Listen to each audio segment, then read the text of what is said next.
Ito ang ating project ngayon, ang net para sa ating free range. Diyan natin palpasan yung mga sisiw natin. Sa ngayon ay 1 month pa lang sila. Palpasan natin sila ng mga 3 months siguro. Yan, 3 months sila sa ating range. Pero as early as now, hinahanda na natin. Yan. Temporary pa lang yan. Inaayos pa natin yung lalagyan ng yan. Yan may mga istaka ng ilalim. So hindi na makakalabas yung mga alaga natin yan. Yan, pag ganyan. Yan, both sides. Yan, pagka bumaba sila doon, hindi sila makakalabas. Yan, dyan lang sila. Yan, yung sa atin sa loob. Ito dito. Inilagay ko dito. In-extend ko dito yung ating net. Yan.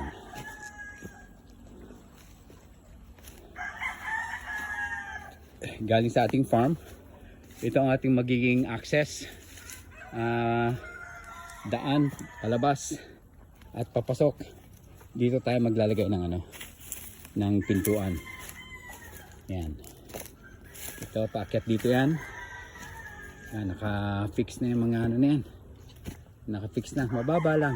Hindi naman kailangang mataas kasi hindi naman lilipa rin ng mga manok natin yan. Tapos yung kabila na yan ay range naman ni brother ng kanyang mga game fowls.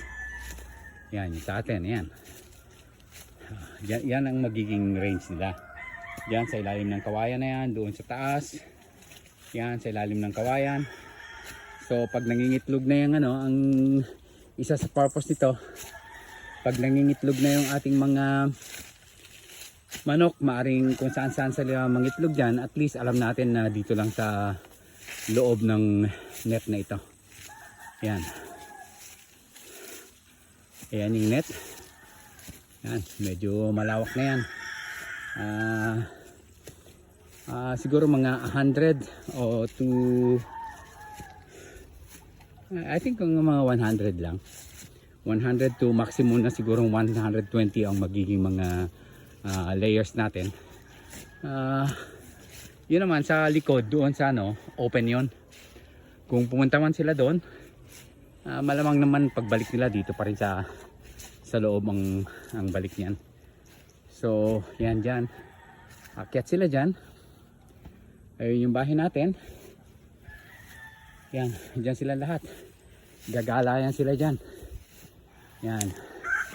Hanggang dito sa ilalim ng dito, ng kawayan nandito. Yan.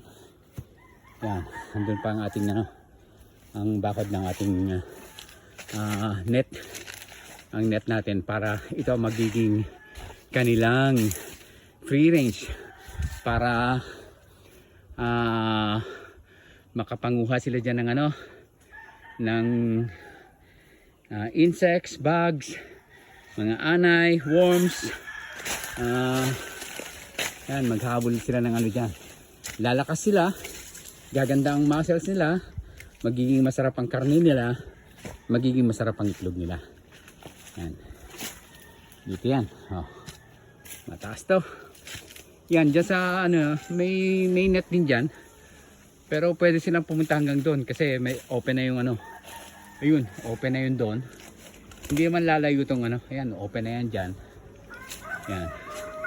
Doon lang sa baba ang ang kanilang net para siguradong hindi sila lalabas sa pupunta doon sa mga manukan ni brother. Ayan. Ayun naman yung sa kabila. Minsan nakakalipat sila dun sa kabila pero dyan din sila, bumabalik din sila dyan.